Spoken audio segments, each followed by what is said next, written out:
Every second, space around you is getting emptier. Measurements confirm it.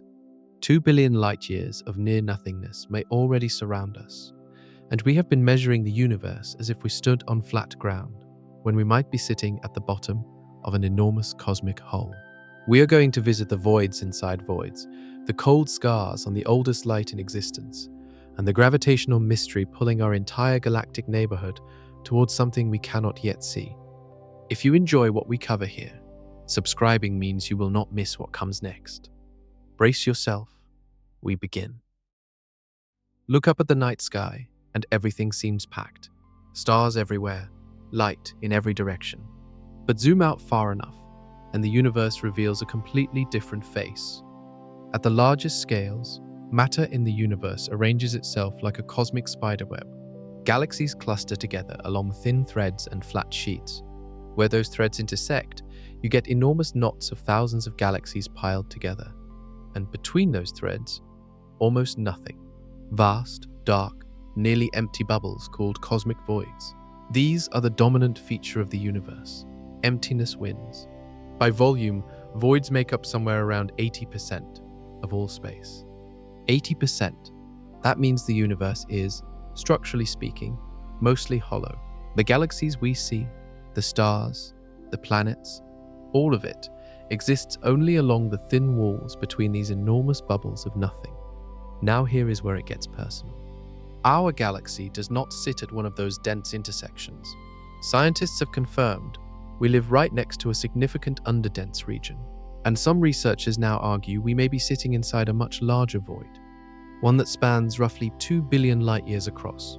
To put that in perspective, our entire galaxy is about 100,000 light years wide. The void some scientists believe we inhabit is 20,000 times larger than our entire galaxy, from one side to the other. That changes everything about how we read the universe. When astronomers measure distances across space, they rely on how bright objects appear versus how bright they actually are. They measure how fast the universe is expanding. They build models of how matter is distributed. Every single one of those tools assumes we are standing in a representative patch of the universe, an average spot. Nothing unusual. But what if we are standing in a hole? What if every ruler we have ever used has been slightly warped by the fact that we live inside a region with less matter, less gravity, and a different expansion rate than the cosmic average? Our measurements would be off. Quietly, systematically off, in ways that would be almost impossible to detect without stepping back far enough to see the full picture. And here is the thing that should make you pause. We may not be able to step back far enough. We can only observe from one location. We cannot move outside the universe and look in. Every conclusion we have ever drawn about the cosmos, its age, its size, its fate, comes from measurements taken from right here, inside whatever structure surrounds us. Scientists discovered this problem slowly, almost accidentally. Nobody went looking for voids at first. They were mapping galaxies, just trying to understand where things were. And they kept finding these enormous regions where galaxies simply stopped appearing, blank patches in the three-dimensional map of the universe. Holes that seemed too big, too clean, too empty to fit neatly into the models cosmologists had built. That discomfort has never fully gone away. The void we may inhabit does not have sharp walls or a visible boundary. You cannot look out a window and see the edge of the emptiness. The transition from inside a void to outside one is gradual, spread across hundreds of millions of light years, which means you could live your entire life, and humanity could exist for its entire history without ever suspecting the ground beneath the cosmos was not level. We may have been reading a tilted map this whole time, and the void right next door, that one has a name, and scientists confirmed it decades ago. There is a hole in the universe sitting directly beside our galaxy. Astronomers have mapped it, measured it, and given it a name. They call it the local void, and despite being one of the most significant structures in our immediate cosmic neighborhood, most people have never heard of it. The local void sits adjacent to our galaxy, beginning roughly where our nearest large galactic neighbors thin out, and stretching away into a region where almost nothing lives. Astronomers estimate it spans somewhere around 1 billion light years in its largest dimension. Inside it, galaxies are rare, isolated, and unusual. The normal rules of galactic development barely apply there. You might expect a void that enormous to feel distant, abstract, somewhere far out in deep space, far removed from anything that matters to us. But the local void does something direct and measurable. It pushes us. Because a void contains less matter than the surrounding cosmic web, it exerts less gravitational pull on everything around it. The dense walls and filaments surrounding the void pull matter toward them. The void itself pushes, or more accurately, fails to pull, which in gravitational terms produces the same result. Our galaxy and everything around it is being nudged away from the local void and toward denser structures on the opposite side. Astronomers have measured this motion directly. Our galactic neighborhood is moving away from the local void at roughly 140 miles per second. That is a confirmed measurement, not a theory.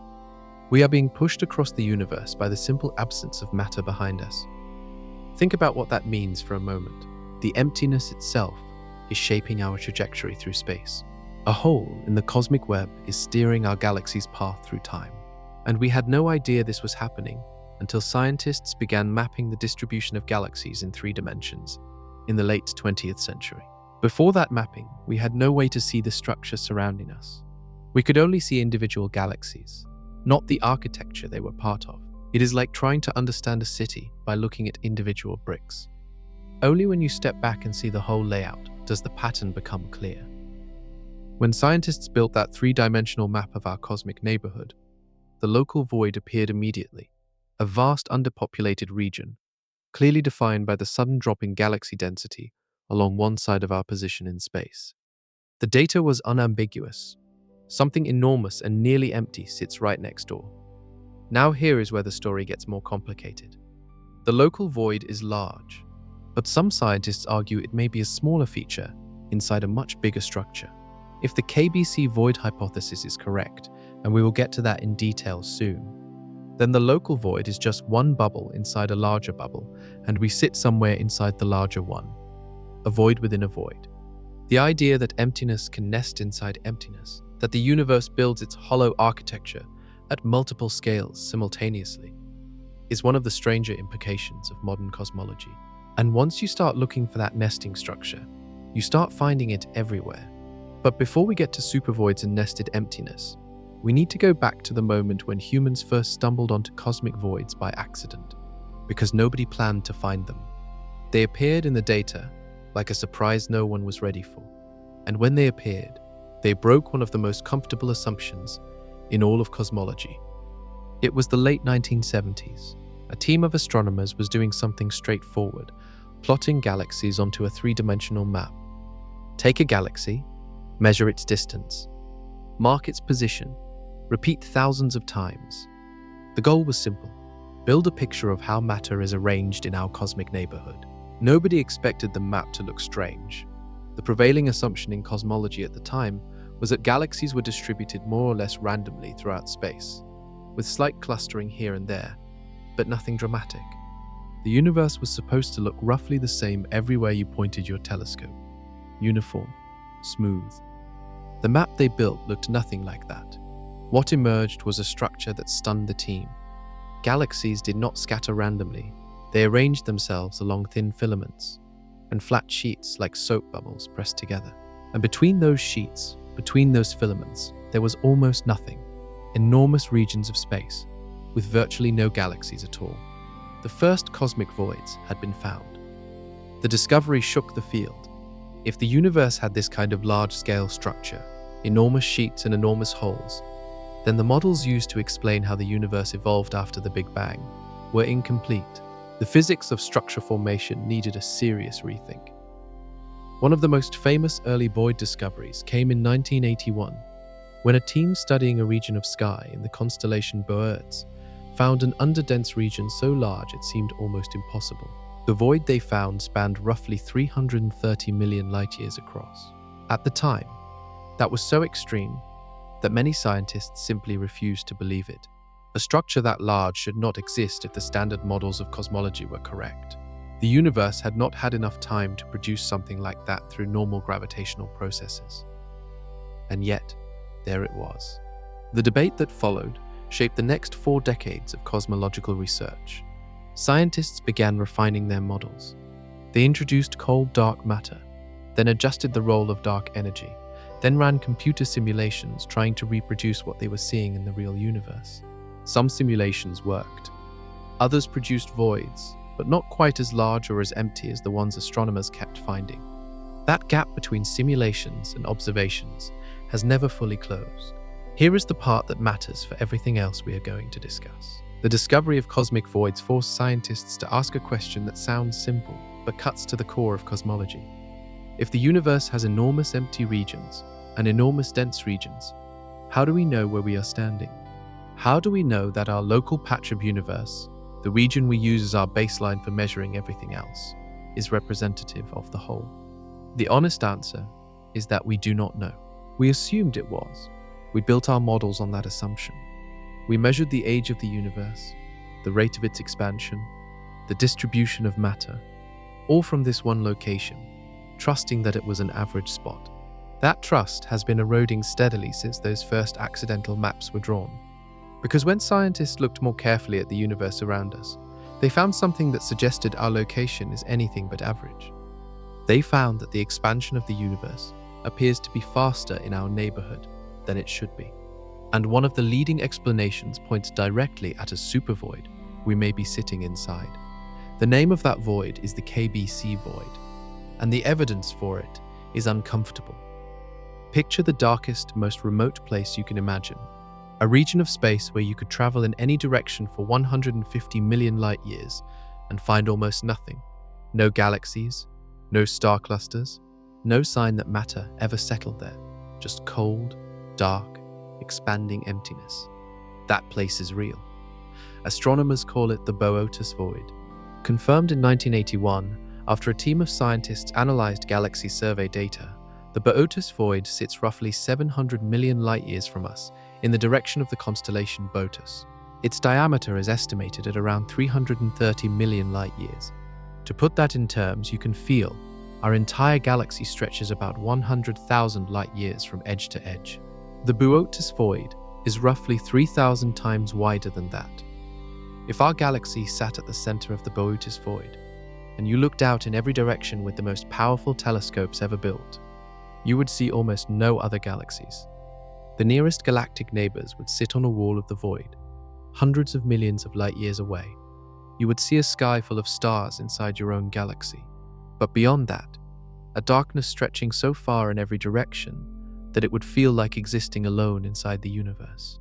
That isolation is hard to overstate.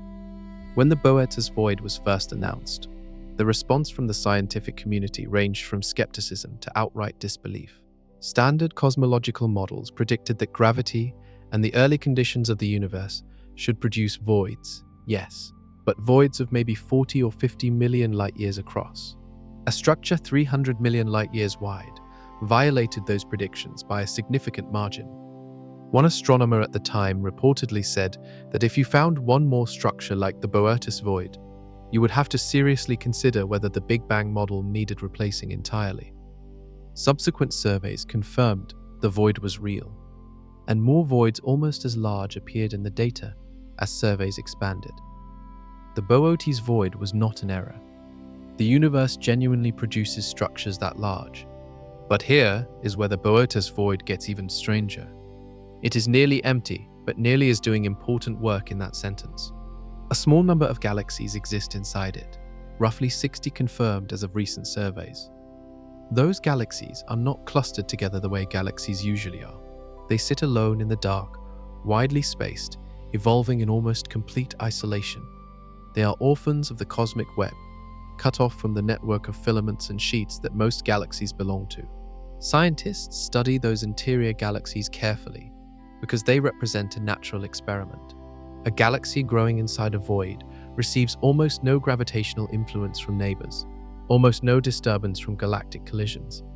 It grows in silence, and the results show clearly in its structure and composition. Void galaxies tend to be bluer, younger looking, with more ongoing star formation than average. The quiet of the void actually seems to preserve them in a kind of extended youth.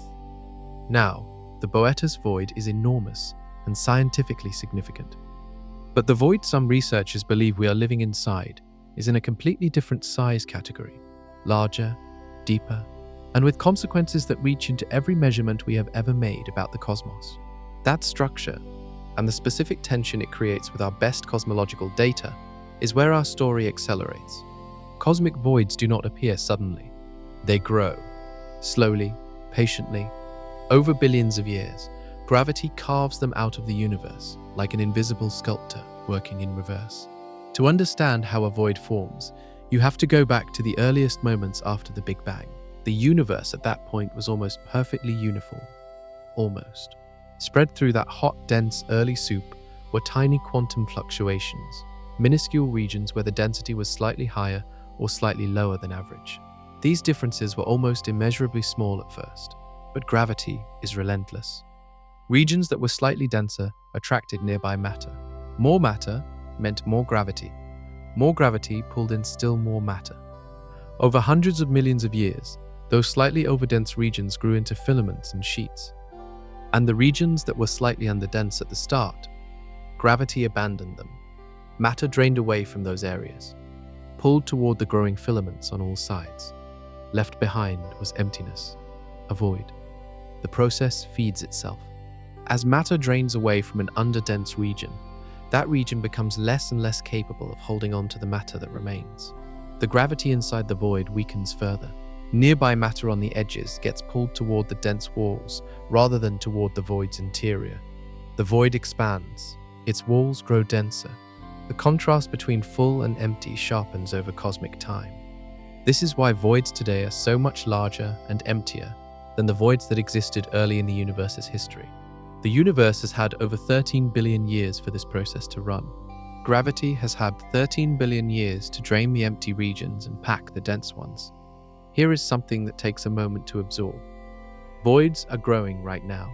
They are actively expanding as you listen to this.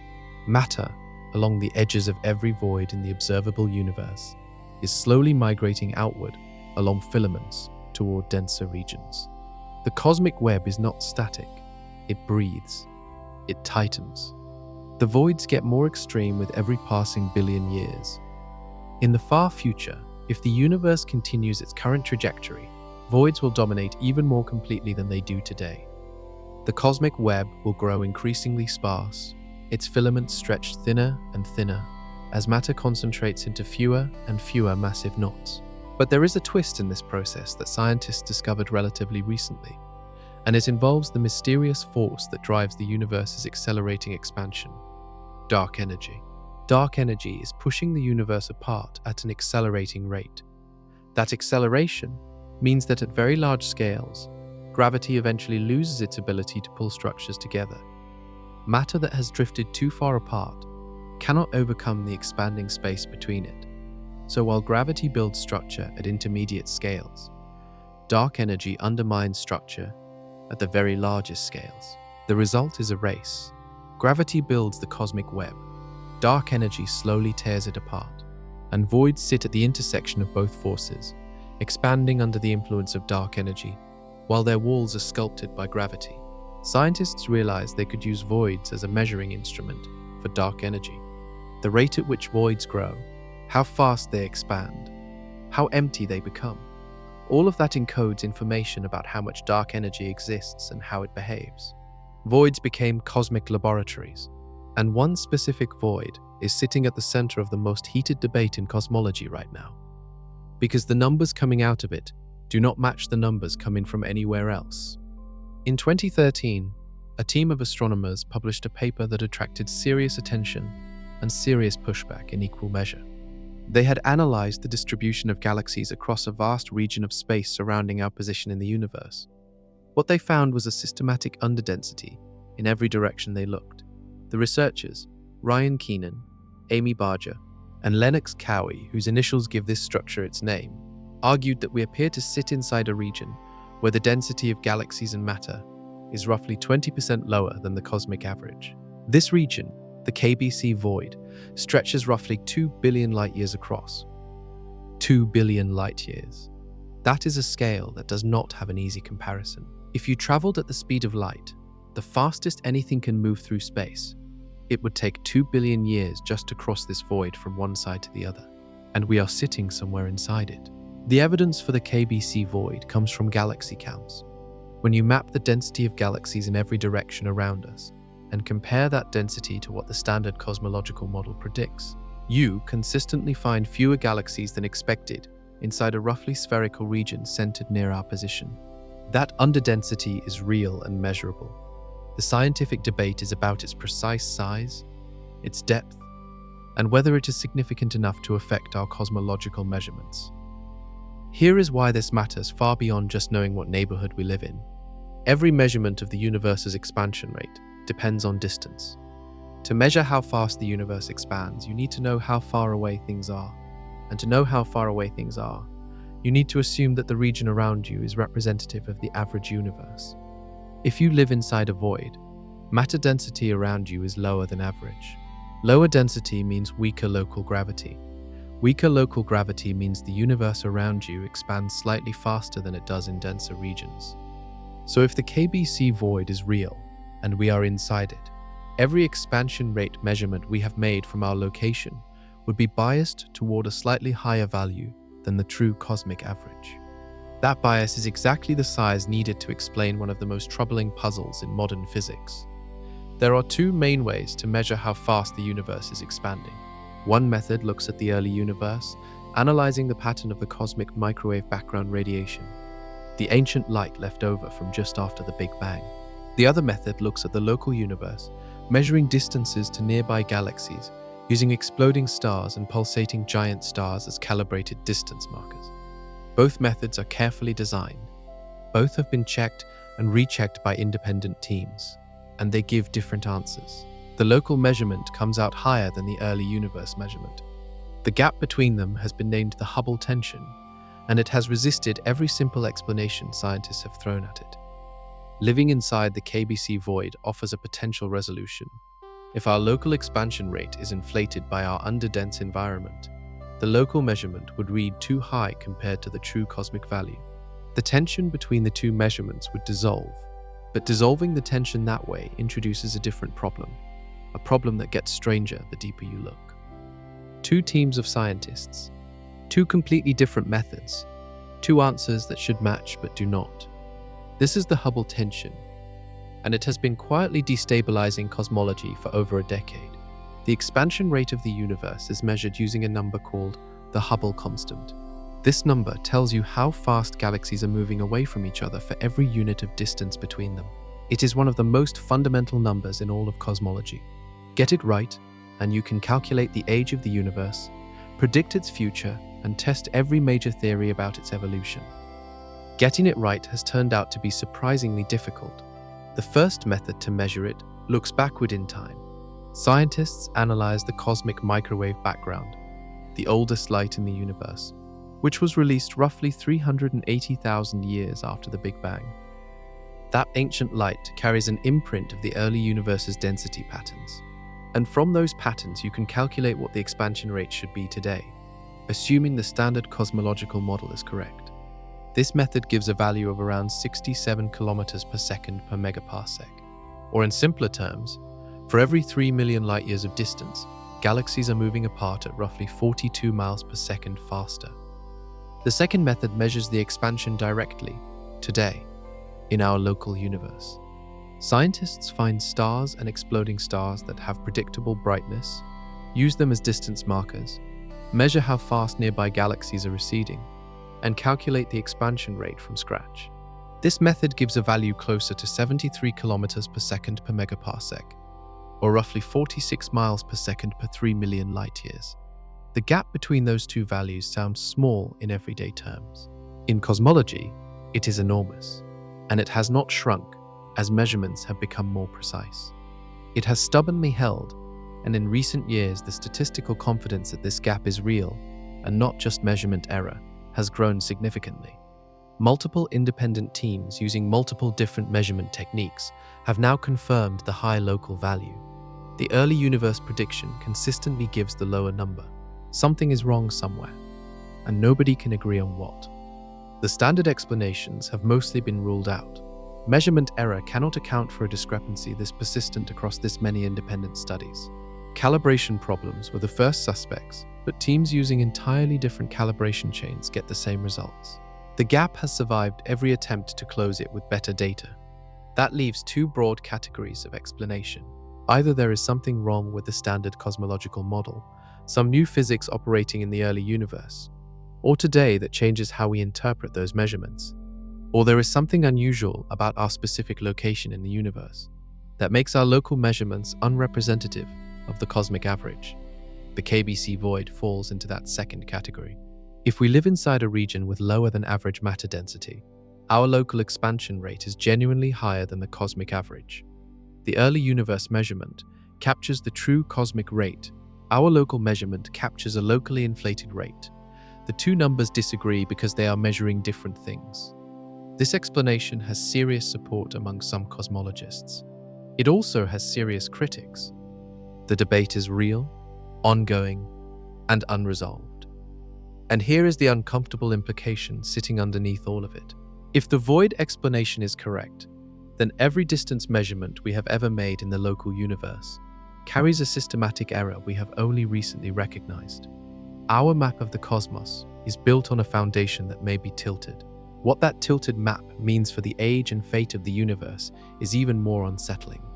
Imagine building a map of a country using a ruler that is slightly too short. Every distance you measure comes out slightly larger than reality. And because every other measurement depends on that ruler, every calculation you make from the map carries the same systematic error, compounding quietly as you go. Roads look longer. Cities look farther apart. Your sense of the entire country shifts by a consistent, invisible margin. That is the scenario cosmologists are now taking seriously for the universe. If we live inside the KBC void, our local measurement of the expansion rate is inflated compared to the true cosmic average. That inflation is built into the distance markers we use.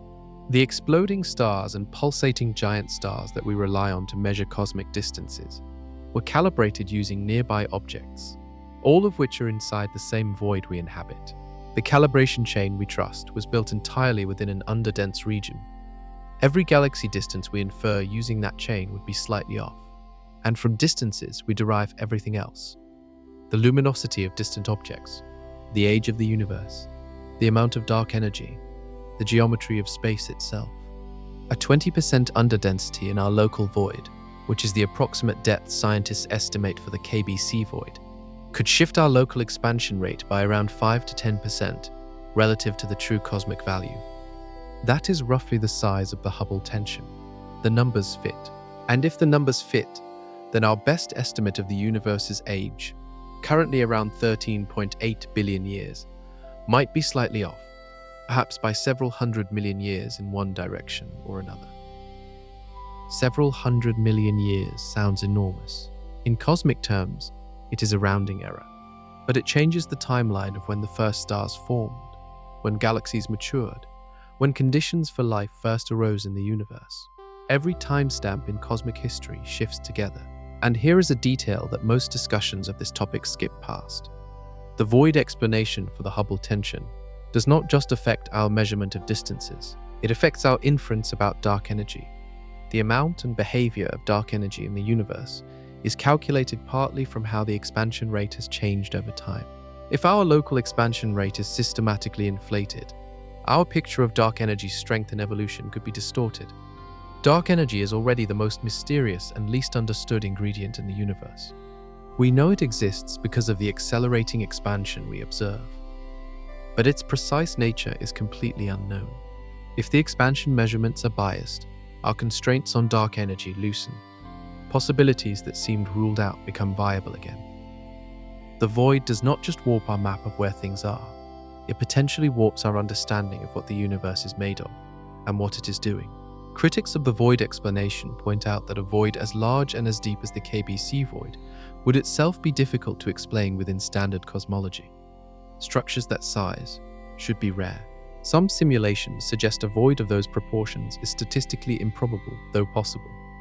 Others suggest the data could be interpreted differently, with the underdensity being real but shallower than originally claimed. The debate is ongoing.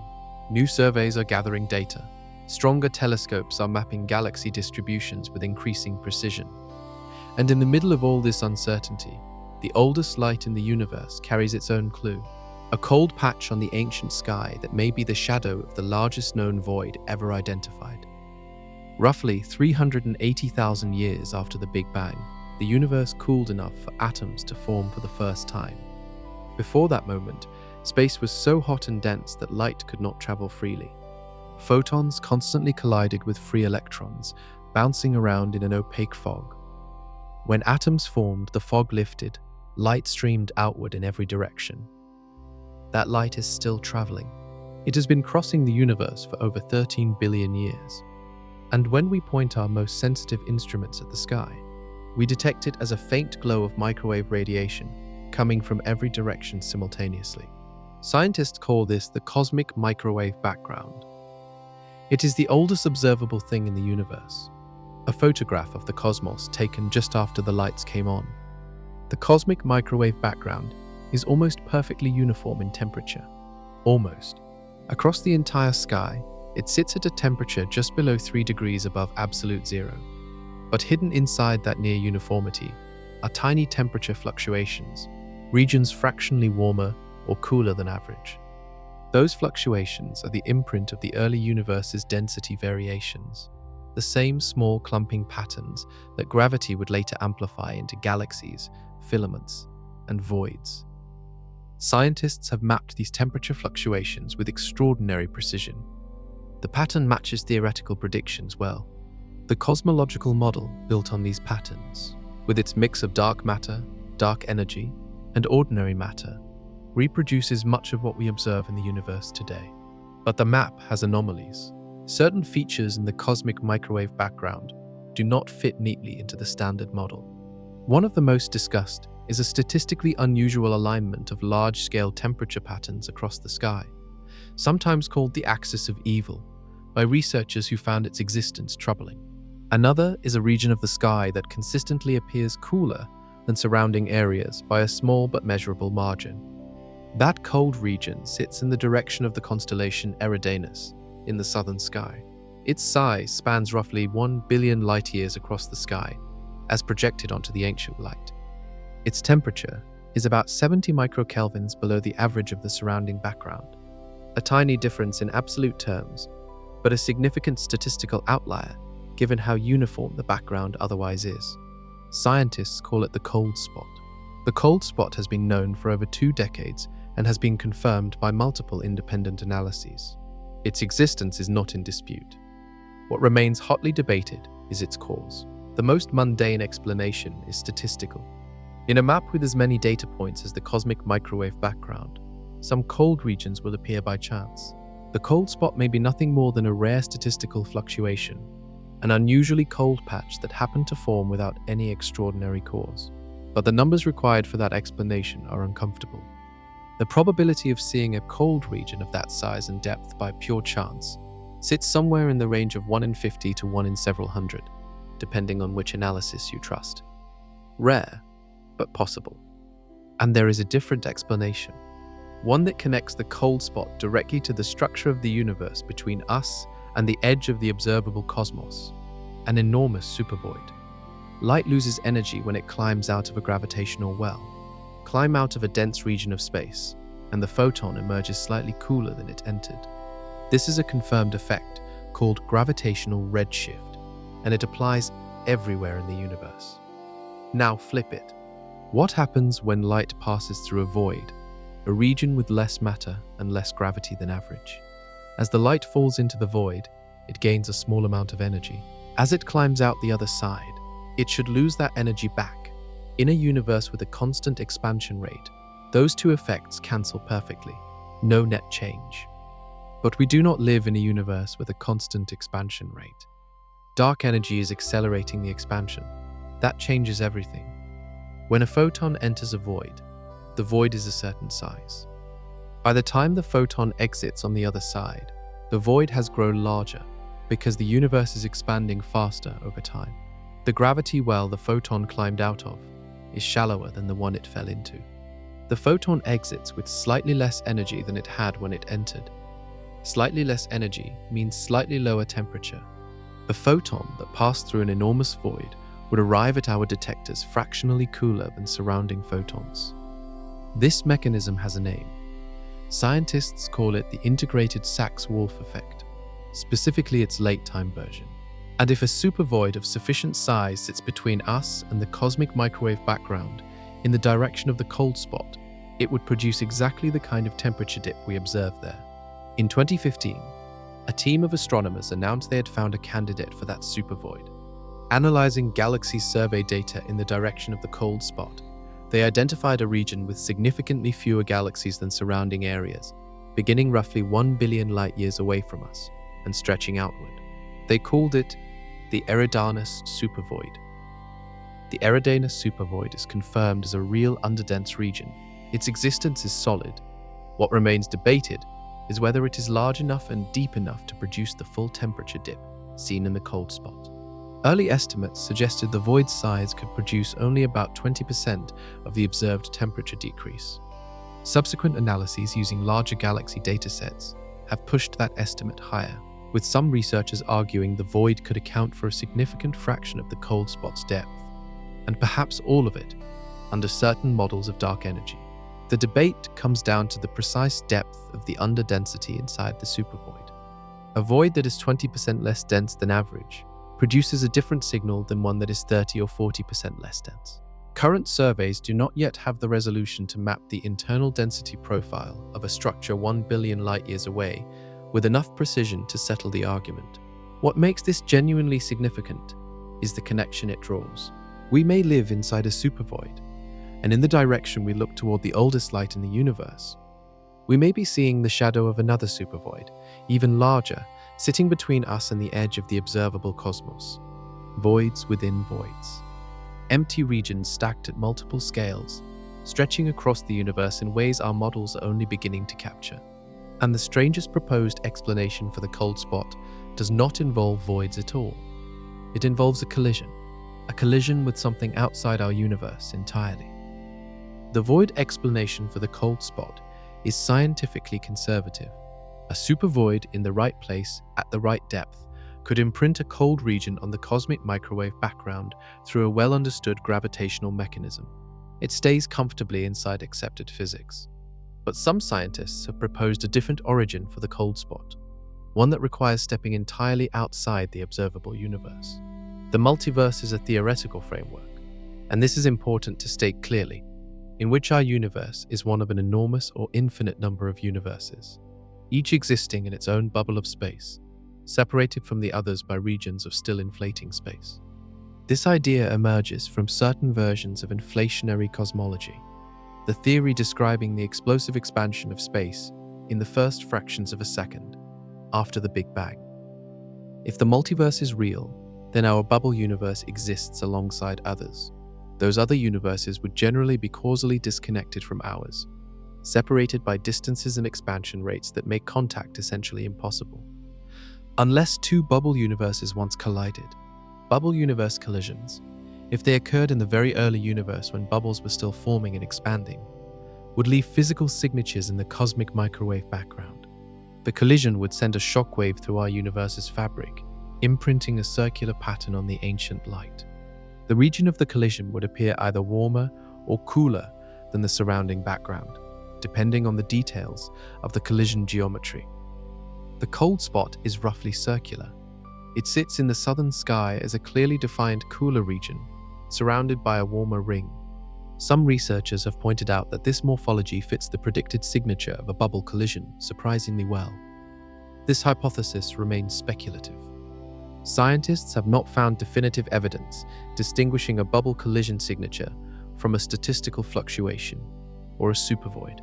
The circular shape alone is suggestive but not conclusive.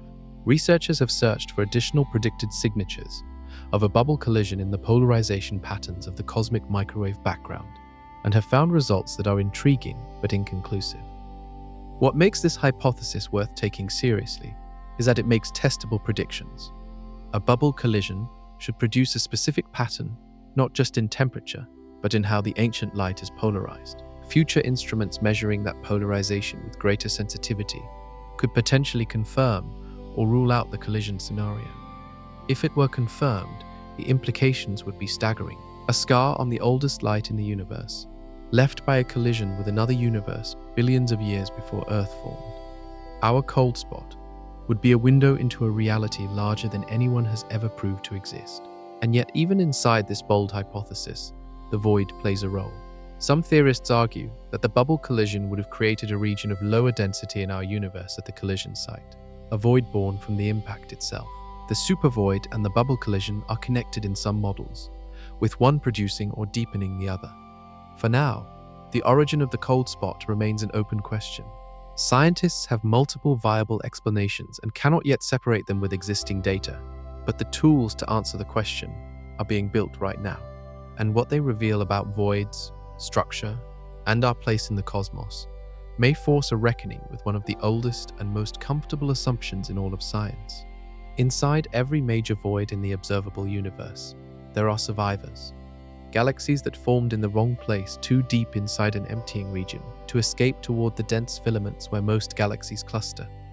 They ended up stranded as the void expanded around them, left to evolve in near-total isolation for billions of years. Scientists call them void galaxies, and they have become one of the most valuable natural experiments in all of astronomy. A galaxy's character is shaped by its environment. In dense galaxy clusters, interactions are constant. Galaxies collide, merge, and strip gas from one another. Gravitational forces from neighbors distort their shapes. Streams of gas flowing along cosmic filaments feed them fresh material to form new stars. The chaos of a dense environment produces a wide variety of galaxy types and evolutionary paths. A void galaxy experiences almost none of that. Neighbors are hundreds of millions of light years away. Cosmic filaments do not thread through the void interior. Fresh gas from large-scale structure does not arrive on a regular schedule. A void galaxy grows up in silence, governed almost entirely by its own internal physics. The result is striking. Void galaxies tend to be smaller on average than galaxies in dense regions, because they have had fewer mergers to grow from, and less external gas to feed on. They tend to be bluer, meaning they contain more young, hot, recently formed stars. They have higher rates of ongoing star formation relative to their size, suggesting they are still actively building themselves, still in what astronomers think of as an extended adolescence. In dense cluster environments, most large galaxies have completed the bulk of their star formation and entered a quieter phase. Void galaxies appear to be running on a different timetable. The quiet of the void preserves their star-forming activity for longer. One particularly striking finding involves the shapes of void galaxies. In dense environments, gravitational interactions between galaxies frequently disturb their structure, producing irregular shapes, asymmetric features, and disrupted spiral arms. Void galaxies tend to have cleaner, more regular shapes, undisturbed spirals, rounder ellipticals. Their structure reflects their undisturbed lives. Astronomers studying void galaxies found something else unexpected. The relationship between a galaxy's mass and its star-forming activity follows slightly different rules inside voids. The same mass of galaxy, given the same amount of gas, converts that gas into stars more efficiently in a void environment than in a dense one. The mechanism behind this is still being investigated, but it appears that the lack of environmental disruption allows star formation to proceed more smoothly and completely.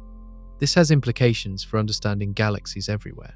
If environment shapes evolution so profoundly, then our existing models of how galaxies form may be systematically biased, because most well-studied galaxies live in relatively dense environments where we have the easiest time observing them.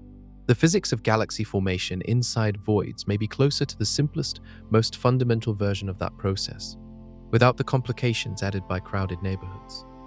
Studying void galaxies gives astronomers something rare, a look at what a galaxy does when left entirely to its own devices. And the void itself is doing something to those galaxies beyond just leaving them alone. The void is actively pushing them outward. And that pushing mechanism, when scientists understood it fully, revealed something strange about how emptiness exerts force. Gravity pulls. That is one of the most basic statements in physics. Mass attracts mass. Planets orbit stars. Galaxies cluster together. The universe bends towards density, so it takes a moment to absorb the fact that cosmic voids push galaxies outward, not because they contain some exotic repulsive force, because of what they lack. Imagine you are standing on a flat surface, surrounded by a dense crowd of people on every side except one. On that one side, the crowd thins out and then disappears entirely. The people on the other sides are pressing in, but the empty side offers no resistance, no push in return. The net result is that you drift toward the empty side, carried by the imbalance. Cosmic voids work on a similar principle, scaled up to the size of galaxy superclusters. A galaxy sitting on the edge of a void has dense structure on one side, the cosmic filaments and walls surrounding the void, and nearly empty space on the other. The dense side exerts a gravitational pull. The void side exerts almost none. The galaxy experiences a net gravitational push, or more precisely, a net pull toward the dense side, which from the galaxy's frame of reference looks like a push away from the void. As voids grow and empty out, this effect strengthens. Galaxies on the void's edges accelerate away from its center. The void expands partly through this active mechanism of evacuating its own boundaries. It drives matter out of itself into the surrounding cosmic web. This process is called void evacuation, and scientists have measured it directly in our cosmic neighborhood. The local void, the confirmed underdense region adjacent to our galaxy, is doing this to us right now. Our galaxy and the entire local group are moving away from the local void at around 140 miles per second, carried outward by the gravitational imbalance between the void behind us and the denser structures ahead. What surprised researchers when they modeled this process carefully is how closely it mimics the effect of dark energy on large scales. Dark energy drives the accelerating expansion of the universe. It pushes space apart at every point, causing distant galaxies to recede from us faster and faster over time. The effect is uniform, acting everywhere in the universe simultaneously. Void evacuation is local. It acts on galaxies near the boundaries of specific voids, not everywhere, but the resulting motion, galaxies accelerating away from underdense regions towards denser ones, looks superficially similar to dark energy-driven expansion when viewed from inside the void. Some theorists have explored whether a universe full of large voids could mimic certain aspects of dark energy's observed effects without dark energy actually existing as a separate ingredient. These models, sometimes called back-reaction cosmologies, suggest that the irregular structure of the universe, all those holes and walls and filaments, alters the average expansion rate in ways that look like dark energy, but emerge purely from the lumpiness of matter distribution. Most mainstream cosmologists find this explanation insufficient on its own. The evidence for dark energy from multiple independent lines of observation appears robust, but the idea that voids contribute to and complicate our measurement of dark energy's behavior is taken seriously, because voids and dark energy are deeply fundamentally connected, and understanding one requires grappling with the other. Dark energy is the most abundant ingredient in the universe. Scientists estimate it makes up roughly 68% of everything. Ordinary matter, every star, planet, gas cloud and galaxy, accounts for only about 5%. Dark matter fills in much of the rest. But dark energy has never been detected directly.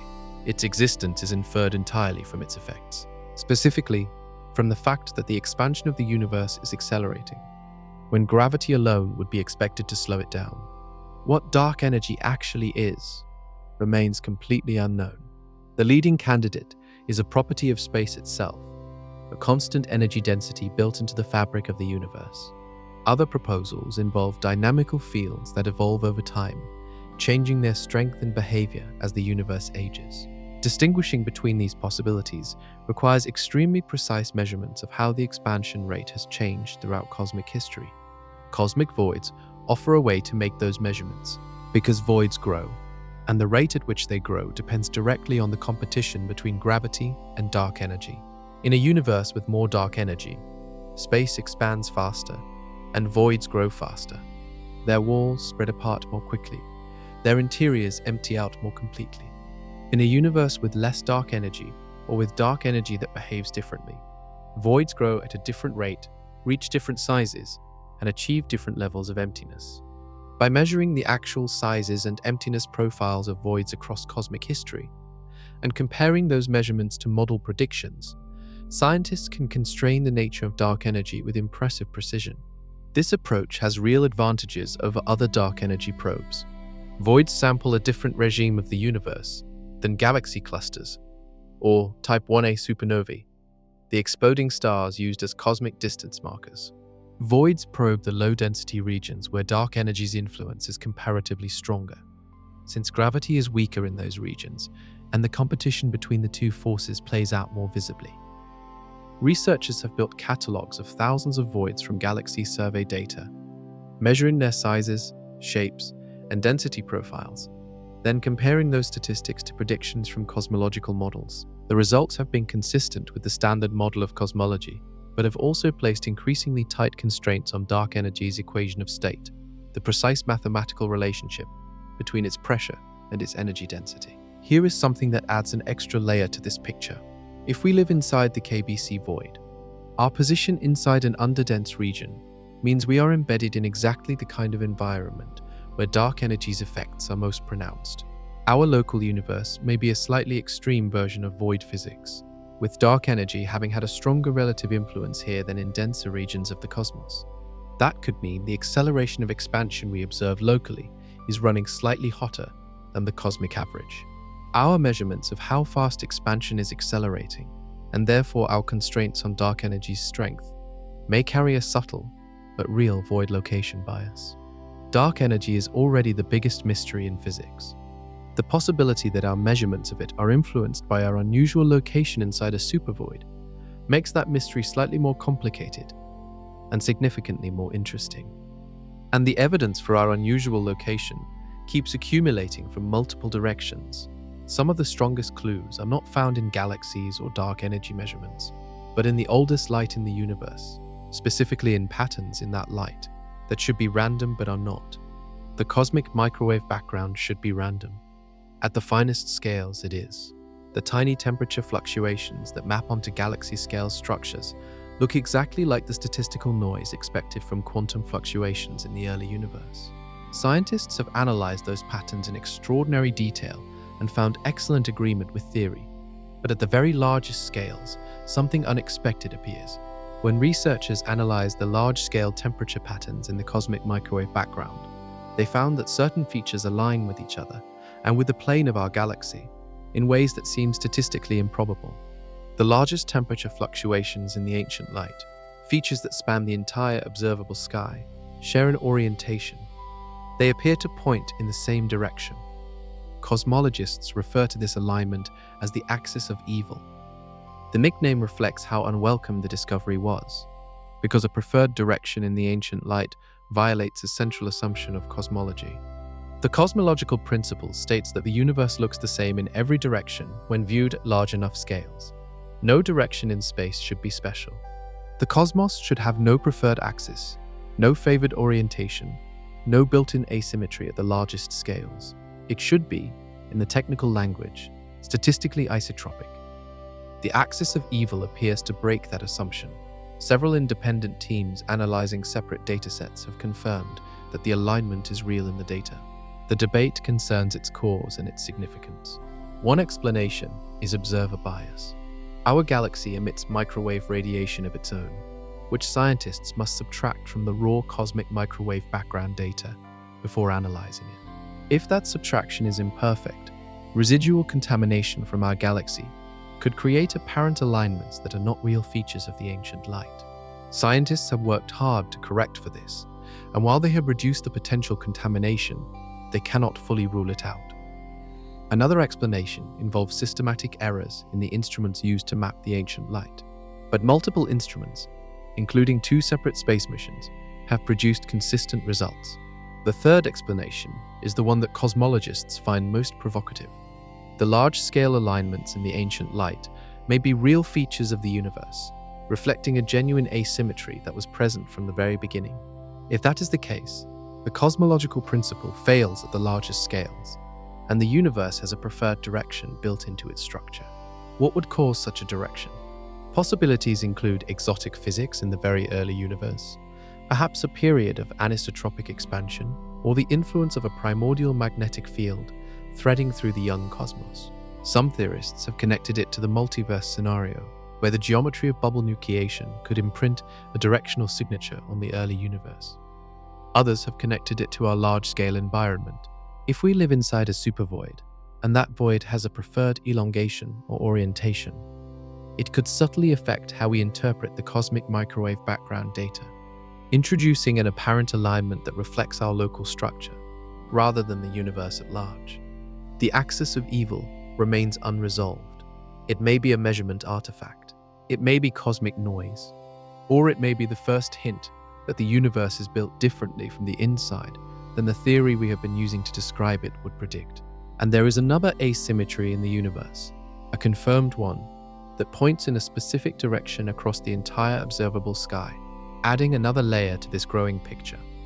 As our galaxy moves through space, the universe should look slightly different depending on which direction we face.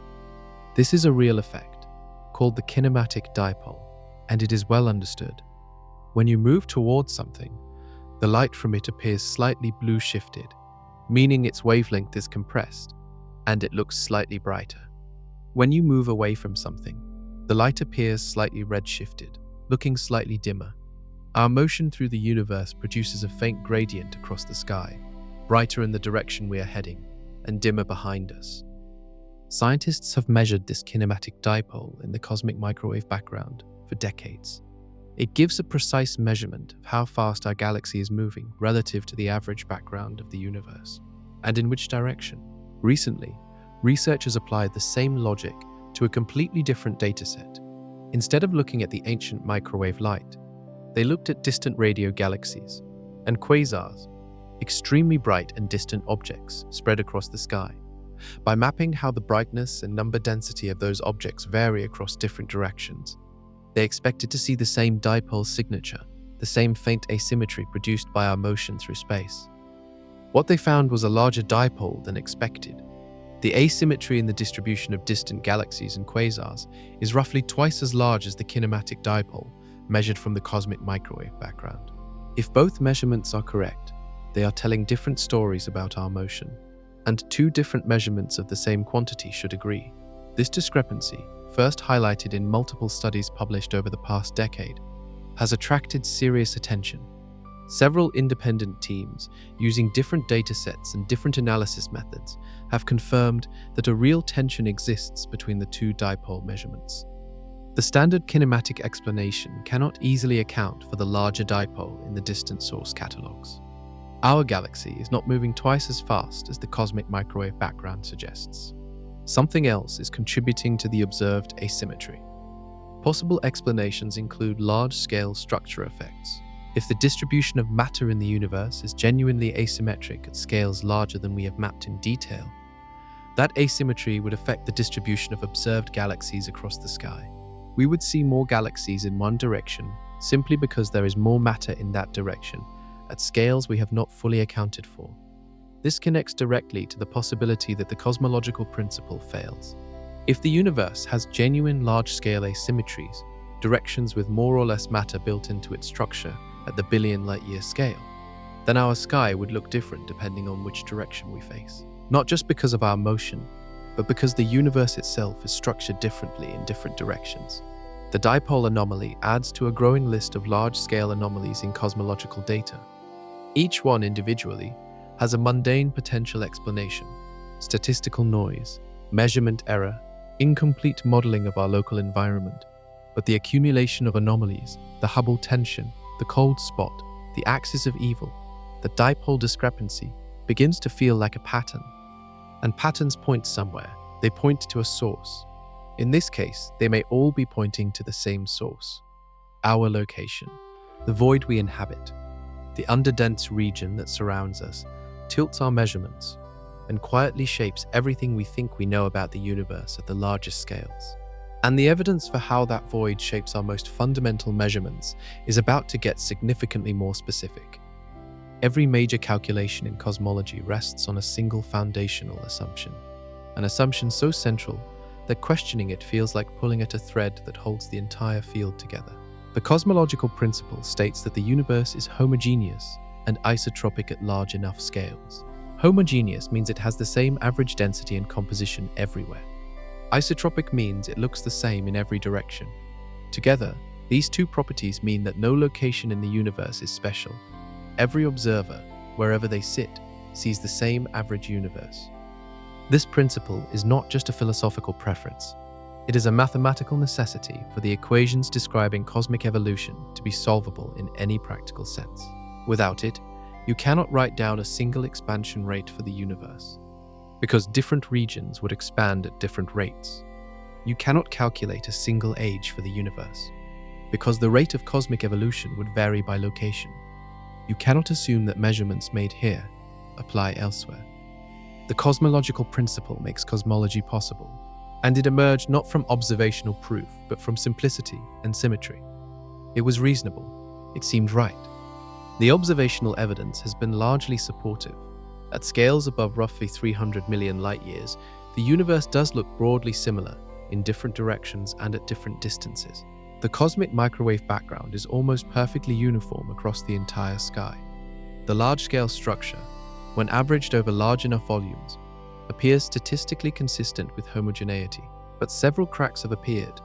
The Hubble tension shows two measurement methods giving different answers for the same fundamental quantity, a result that is hard to explain without either new physics or an inhomogeneous universe. The cold spot shows a temperature anomaly in the ancient light that may require a supervoid to explain, a structure that challenges standard predictions for how uniform the universe should be. The axis of evil shows apparent large-scale alignments in the ancient light that should be random if the universe is truly isotropic. The dipole anomaly shows the distribution of distant galaxies appearing asymmetric at a level that exceeds what our motion alone can explain. Each of these anomalies has been individually challenged. None of them is definitively proven to require a failure of the cosmological principle, but the cumulative picture is making a growing number of cosmologists uncomfortable. A 2022 analysis, published by a large team examining distant radio sources, concluded that the evidence against the cosmological principle at certain scales had reached a level of statistical confidence that was difficult to dismiss as chance. Other teams disputed the methodology. The debate continues at conferences and in preprint archives. If the cosmological principle breaks down, the consequences extend far beyond cosmology. Every branch of theoretical physics that borrows cosmological parameters to set boundary conditions for its equations would need to be revisited. The values plugged into models of particle physics, quantum gravity, and the long-term future of the universe all depend on those parameters. And at the heart of the question is our location. If we live inside a supervoid, we occupy a region that is by definition not representative of the average universe. We are looking out from a biased vantage point, measuring a universe that looks different from here than it does from a typical location. The cosmological principle may be mostly correct, failing only subtly and only at the very largest scales. Or it may be significantly wrong, and our entire cosmic map may need to be rebuilt from a different vantage point. The tools to find out are being assembled right now, and what they discover may be the most consequential measurement in the history of science. Our galaxy is moving. Every galaxy moves. But our galaxy is moving towards something specific, something massive, something that sits almost perfectly hidden behind the densest part of our own galaxy's disk, obscured by billions of stars and clouds of gas and dust that block our view in that direction. Scientists call it the Great Attractor. The discovery came gradually. In the 1970s and 1980s, astronomers mapping the motions of galaxies in our local universe noticed something puzzling. Hundreds of galaxies in our neighborhood were not moving in random directions as expected.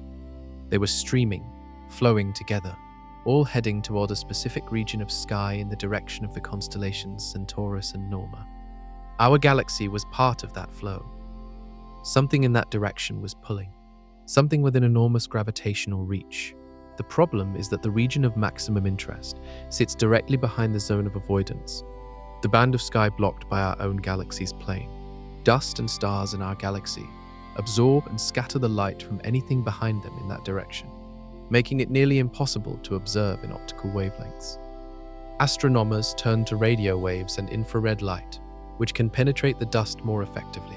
What they found, piece by piece over the following decades, was a concentration of matter centered roughly 250 million light-years away. A massive galaxy cluster called the Norma cluster sits near the heart of the attractor region, surrounded by a web of filaments and additional clusters stretching across a volume hundreds of millions of light-years wide. The gravitational pull of this concentration is real and measurable. It is contributing to the motion of our galaxy, our local group, and hundreds of surrounding galaxies, all flowing in the same direction at hundreds of miles per second. But here is where the story complicates itself in an important way. When scientists finally mapped the Great Attractor region in detail and calculated its mass, they found a problem. The mass they could account for was real and significant, but it was not quite enough to explain the full velocity of the galaxies streaming toward it. Something else was contributing to the flow. Researchers looked deeper and found that our local flow is part of an even larger pattern. Thousands of galaxies across a volume spanning over 500 million light-years all appear to be moving in a coherent direction. Not just toward the Great Attractor, but toward a more distant concentration of structure, in the direction of the Shapley supercluster, one of the most massive known collections of galaxies within the observable universe. Our galaxy is being pulled from at least two directions simultaneously, by overlapping gravitational influences operating at different distances and scales.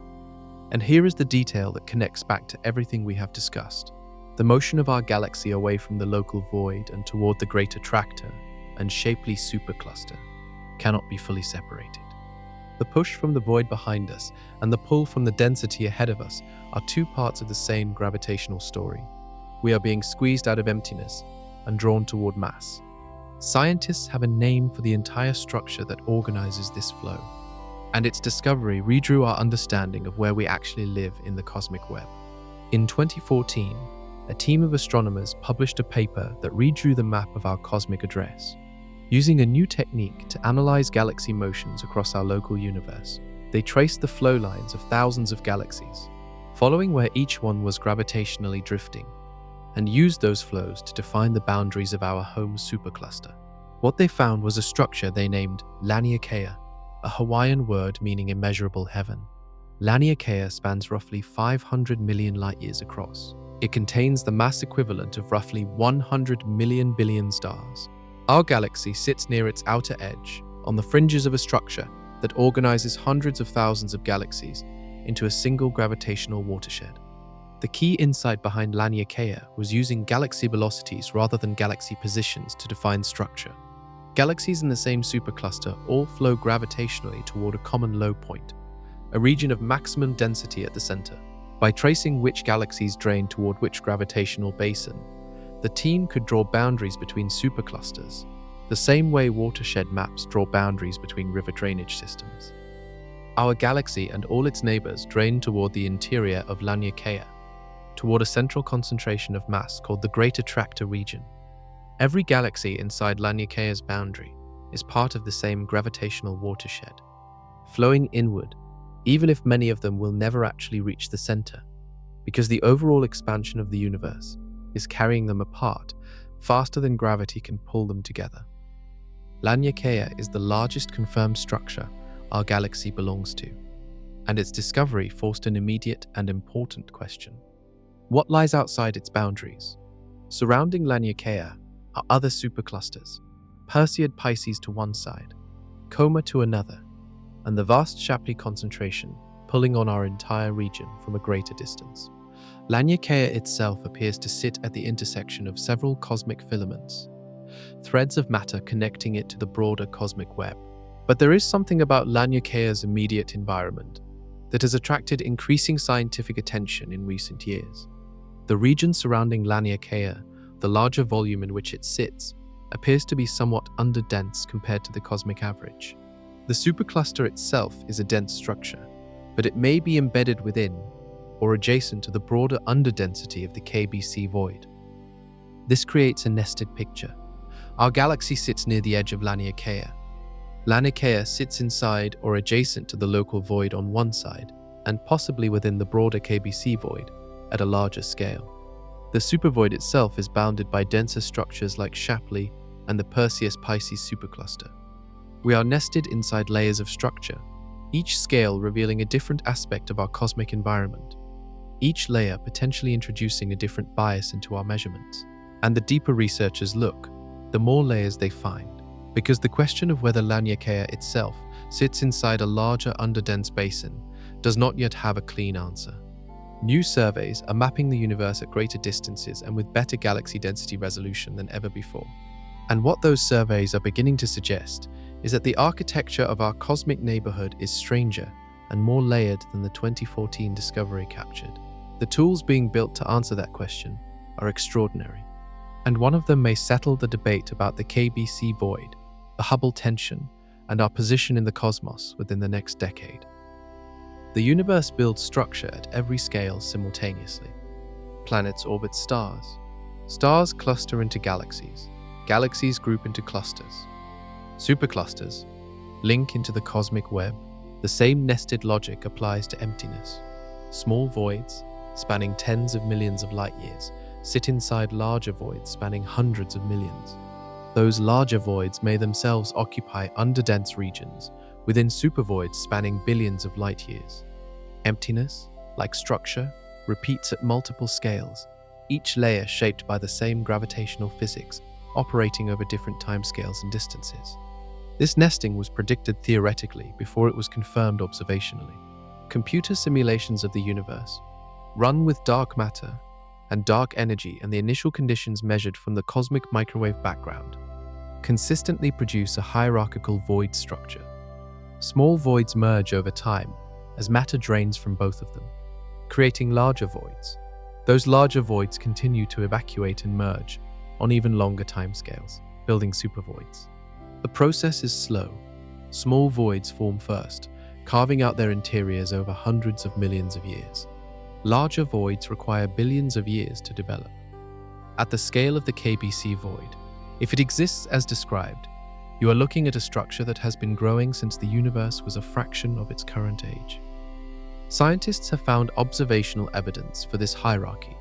Galaxy redshift surveys, which map three-dimensional positions of millions of galaxies, reveal small voids nested within larger underdense regions, both within the larger framework of the cosmic web.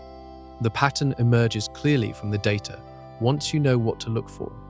Here is what makes the nested void picture genuinely unsettling for cosmology. If emptiness is hierarchical, then the question of whether we live inside a void does not have a simple yes or no answer. We may live inside a small void, which sits inside a medium void, which sits inside the KBC supervoid, which itself sits inside a broader underdense basin, at an even larger scale. At each level, our measurements could be slightly biased. Small voids produce small biases, larger voids produce larger ones. The cumulative effect of sitting inside multiple nested underdense regions at different scales could be significant, and disentangling those effects from the true cosmic average is extraordinarily difficult. The deepest layer of this hierarchy is essentially impossible to observe directly. A void spanning several billion light years would be nearly impossible to confirm using current techniques, because mapping galaxy density accurately at those distances requires galaxies bright enough to see across billions of light years. And the sampling becomes sparse enough that detecting the subtle underdensity becomes statistically very challenging. But simulations give us a clue. They show that in a universe like ours, supervoids spanning 1 to 2 billion light years appear with some regularity. They are rare, but expected.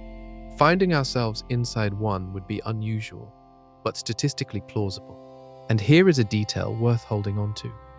The nested void structure means there may be no perfectly representative location in the observable universe. Every observer sits somewhere in the cosmic web, either in a void or on a filament, or in a cluster. No spot is truly average. The cosmological principle asks us to pretend otherwise, to assume our location is typical, but the structure of the universe suggests typical may not exist in any precise sense. Somewhere in this web of nested emptiness, future telescope surveys are hunting for the boundaries of these structures, and the first results are already arriving. The question of whether we live inside a supervoid is observationally testable. That is what separates it from speculation. Scientists know exactly what they need to measure. the three-dimensional distribution of galaxies across billions of light years, with enough density and precision to map underdense regions at the scale of the KBC void and confirm or refute its existence. Two instruments stand at the forefront of that effort. The Vera Rubin Observatory, located in Chile, began science operations recently and will spend a decade photographing the entire southern sky repeatedly. Over that decade, it will build a catalogue of billions of galaxies, tracking their positions, distances, and in many cases, their motions. The sheer volume of data it will produce is unprecedented in ground-based astronomy. Scientists will use that catalogue to build three-dimensional maps of the cosmic web with resolution and depth that were completely impossible using previous surveys.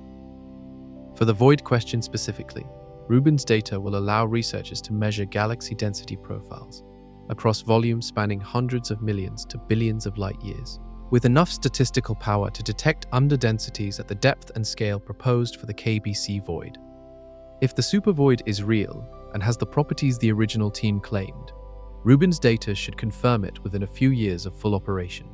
The Euclid Space Telescope, launched by the European Space Agency in 2003, is pursuing a complementary approach. Euclid maps galaxies across a wide swath of sky, reaching to extreme distances, billions of light years away. Its goal is to measure the large-scale structure of the universe with precision sharp enough to constrain dark energy's behavior and test the cosmological principle directly. Euclid's void catalogue will be transformative. By mapping voids across different epochs of cosmic history, from the nearby universe to the distant universe billions of years in the past, researchers can trace how voids have grown over time and compare that growth to theoretical predictions. If the growth rate of voids disagrees with what standard cosmology predicts, that discrepancy will point toward new physics, whether that means modified dark energy, failures of the cosmological principle, or something else entirely. Together, Rubin and Euclid will produce the most comprehensive map of cosmic structure ever assembled. Within a decade, scientists will have data capable of answering several of the outstanding questions we have covered. The reality and depth of the KBC void, the source of the Hubble tension, the large-scale isotropy of the universe, and the growth history of voids across cosmic time.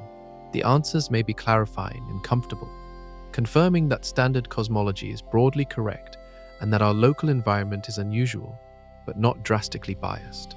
Or the answers may force a reckoning with assumptions that have held for decades. And there is a third possibility. The data from these instruments could reveal something nobody predicted, a new anomaly, or structure that raises questions none of the current theories have prepared us to answer. The history of cosmology suggests this third option is always the most likely, because every time we have built a more powerful instrument and looked at the universe with greater precision, we have found something unexpected. The cosmic microwave background revealed the axis of evil. Galaxy surveys revealed supervoids that challenged structure formation models. Measurements of the expansion rate revealed the Hubble tension. The next generation of instruments will not just answer questions, they will ask new ones. Dark matter does not emit light. It does not interact with electromagnetic radiation in any way we can detect directly. We know it exists because of its gravitational effects on galaxies, on galaxy clusters, and on the large-scale structure of the universe. But its fundamental nature, what it actually is at the particle level, remains completely unknown despite decades of searching. Most dark matter searches focus on detecting dark matter particles directly, using underground detectors shielded from cosmic radiation, or indirectly by looking for the products of dark matter particles annihilating each other in dense regions like the centers of galaxies or galaxy clusters. But cosmic voids offer a completely different approach to constraining dark matter, and in some ways, a more powerful one. The way voids grow depends on dark matter. Dark matter provides the gravitational scaffolding that shapes the cosmic web. The distribution of dark matter in the early universe determined where filaments would form, where clusters would concentrate, and where voids would expand. Different dark matter models predict subtly different void statistics, how many voids of each size should exist, how deep they should be, how their walls should be structured. The most widely accepted model involves cold dark matter, particles that were moving slowly compared to the speed of light in the early universe. Cold dark matter produces a specific type of cosmic web structure with small-scale clustering, dense filaments, and voids that grow in a particular way. Alternatives exist. Warm dark matter would consist of particles moving faster in the early universe, which would wash out small-scale structure. The cosmic web produced by warm dark matter would look different at small scales, with fewer small voids and smoother void interiors. Fuzzy dark matter, proposed to consist of extremely light particles with quantum wave behavior at galactic scales, would produce yet another signature in void structure. By measuring the detailed statistics of voids from large galaxy surveys, scientists can distinguish between these models: the number of small voids versus large voids, the sharpness of void walls, the internal density profiles of voids. All of these statistics carry fingerprints of the underlying dark matter model. This approach has an advantage over direct detection experiments. It does not depend on any assumed interaction between dark matter and ordinary matter beyond gravity. Whatever dark matter is, it must respond to gravity. Its gravitational effects on the cosmic web are unavoidable. Voids are therefore a dark matter probe that remains valid even if dark matter turns out to be something completely exotic that would never trigger a particle detector on Earth. Recent void catalogs from galaxy surveys have already placed meaningful constraints on dark matter properties, ruling out certain warm dark matter models and placing limits on how light or how interacting dark matter particles can be.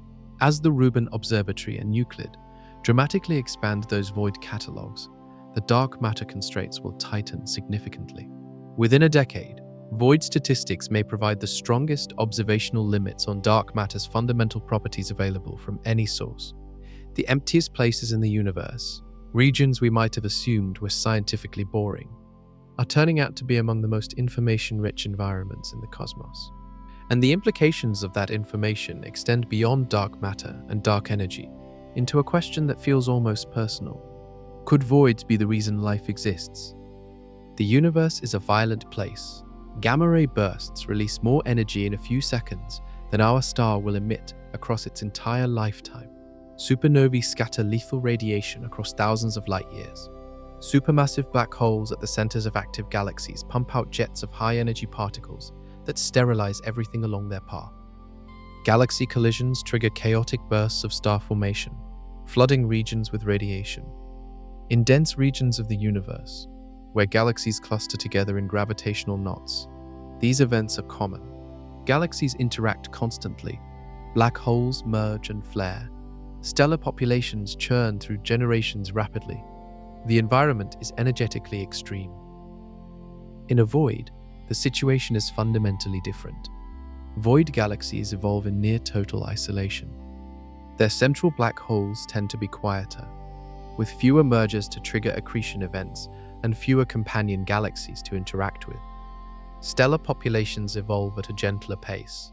Gamma-ray bursts are rarer in the lower star formation rate environments, characteristic of isolated void galaxies. The overall radiation environment inside a void galaxy, especially at the outskirts where star formation and black hole activity are minimal, may be significantly calmer than in a cluster galaxy. Calmer means safer for the development of complex chemistry and biology.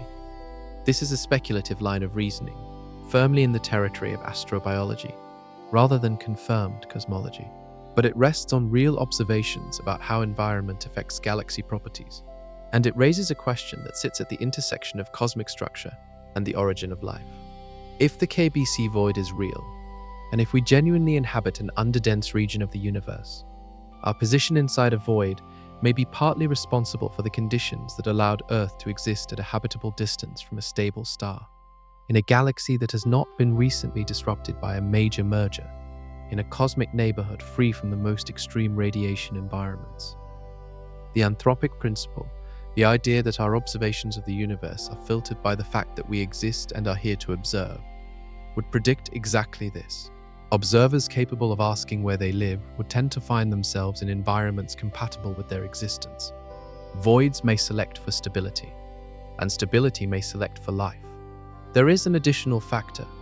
Galaxies inside voids contain fewer heavy elements on average than galaxies in dense environments, because they have had fewer stellar generations to build up those elements through nuclear synthesis.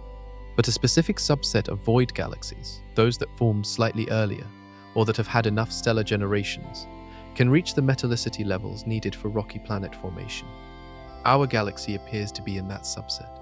It has enough heavy elements to build rocky planets, enough stability to avoid frequent disruptions, and enough time to allow complex chemistry to develop. Whether those conditions required a void location is unknown, but the correlation between void environments and stable, slowly evolving galaxies makes the connection worth investigating. The possibility that life is most likely to arise in the quiet periphery of the cosmic web, inside the vast empty bubbles that dominate the universe's volume, would be a striking conclusion. The emptiest places in the universe might be the most life-friendly ones, but what if tomorrow we confirmed that all of this was real, that we are definitively inside a supervoid, that the cosmological principle breaks down at large scales, that our measurements have been systematically biased? What would actually change? Imagine the announcement came through, a comprehensive analysis from the Rubin Observatory and Euclid, combined, confirmed by independent teams, delivered at a major cosmology conference. We live inside the KBC void. The underdensity is real. It spans 2 billion light-years, and its depth is sufficient to explain the Hubble tension and several related anomalies. What changes? The first and most immediate consequence would be a revision of the locally measured expansion rate. The true cosmic expansion rate would be recalculated, pulling back toward the value derived from the cosmic microwave background. The Hubble tension would dissolve, replaced by a coherent picture in which our local measurements were simply running fast because of our underdense environment. That sounds like a clean resolution, but it cascades. Every distance we have measured in the local universe, using the expansion rate as a calibration step, would need to be revised. The distances to nearby galaxy clusters, to the voids surrounding us, to the large-scale structures we have mapped in detail, all would shift. Not dramatically in most cases, but by a consistent, systematic amount tied to the depth of the void and how much it inflates our local expansion rate. From corrected distances come corrected luminosities.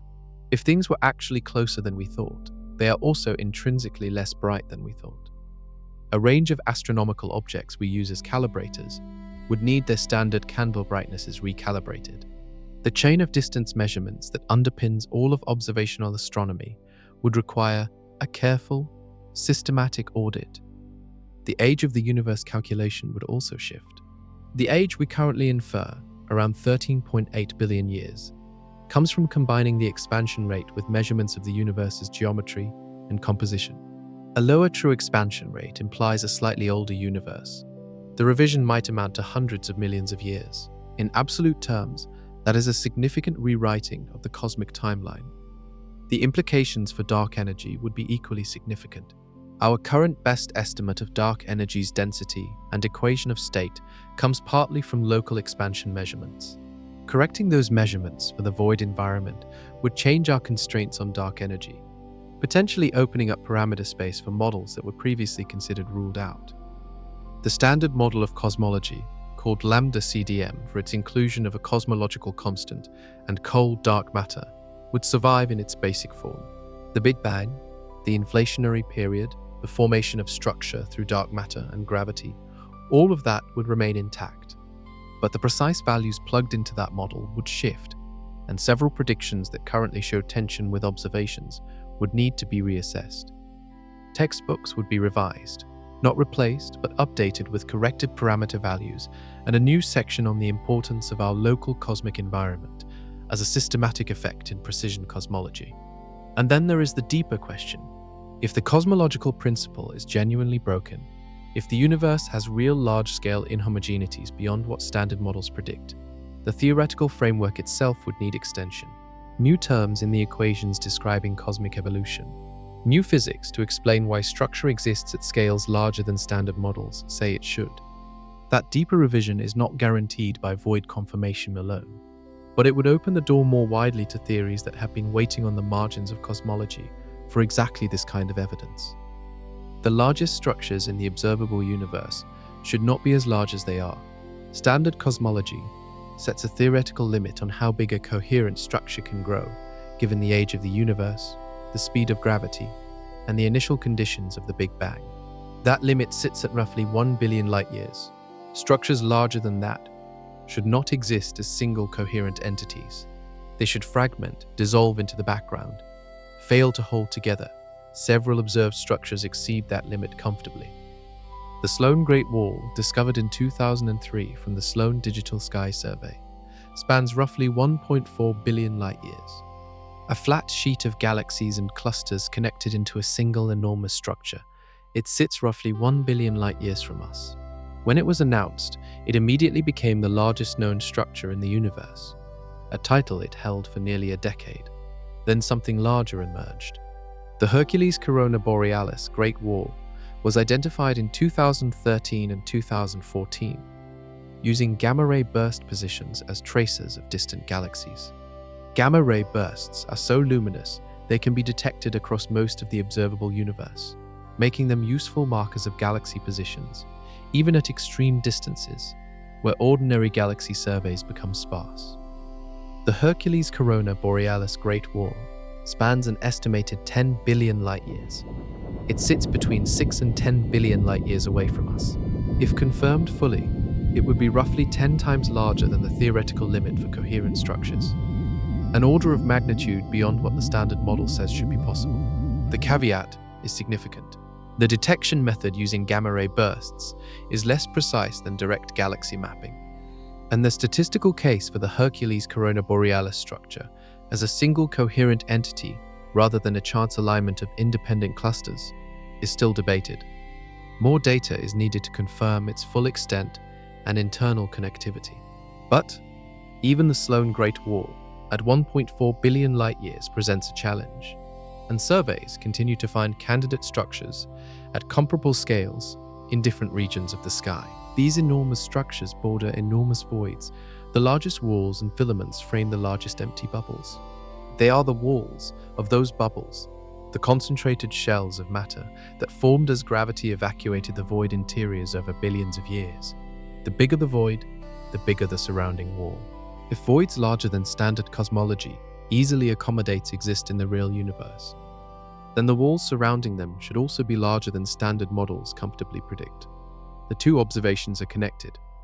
Anomalously large voids and anomalously large walls are two sides of the same structural excess. This excess is one of the strongest arguments that standard cosmological models, whatever their successes, are missing something at the very largest scales. Some ingredient, some physical process, some initial condition that produces more large-scale structure than the simplest version of the theory predicts. Candidates have been proposed. Primordial magnetic fields threading the early universe could have driven additional large-scale structure formation. Long-range modifications to gravity at cosmological scales could have seeded larger fluctuations than standard gravity predicts. Exotic inflationary models could have produced a different spectrum of initial density fluctuations than the simplest models assume. None of these has been confirmed. All of them are being tested as new surveys accumulate more data. And running underneath all of these structural puzzles is a single question that strikes at something deeper than any individual measurement. Here is a question that sounds philosophical, but has scientific teeth. If the universe has no edge, if space continues beyond the observable horizon in every direction without limit, then the structures we see inside the observable universe are just a sample, a finite region pulled from an infinite whole. And if the universe is truly infinite, it contains every possible configuration of matter and energy, including regions far emptier than the KBC void, and regions far denser than any supercluster we have mapped. Somewhere in an infinite universe, there exists a void so large it makes the Boet's void look like a bubble in a glass of water. The science of what lies beyond the observable horizon is necessarily indirect. We cannot see past it. Light from those regions has not had enough time to reach us in the age of the universe. The observable horizon sits roughly 46 billion light-years away in every direction, and everything beyond that is, in the strictest observational sense, inaccessible. But the physics of inflation, the theory describing the explosive expansion of space in the universe's first instant, makes predictions about what should exist beyond the horizon. Inflationary models generally predict that the universe is vastly larger than the observable region, potentially by an almost incomprehensible factor. Some models, predict a universe so large that our entire observable bubble would represent an infinitesimally small fraction of the whole. In a universe that large, the cosmological principle might hold perfectly across the whole, while still allowing our observable region to be a statistical outlier.